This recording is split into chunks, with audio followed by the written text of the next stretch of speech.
Check out this 2018 Sea Ray 230 SPX.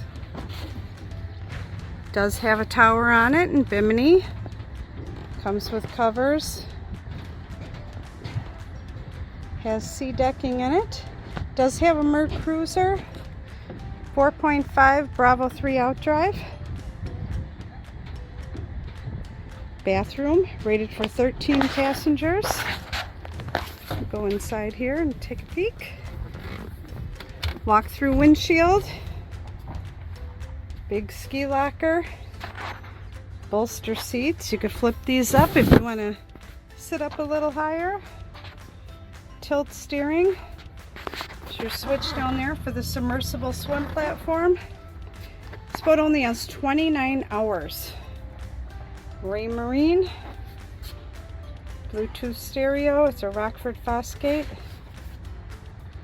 Walk-through transom. This seat also sits up, so if you're at a sandbar and people want to sit off the back of the boat, you just prop that up.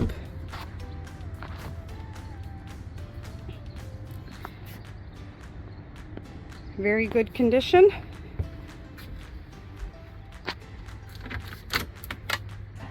Porta potty in there, or you could use it for a changing room. Really big bow, nice and wide, roomy. Upgraded stereo, phone chargers. Check this one out at SkipperBud's.com.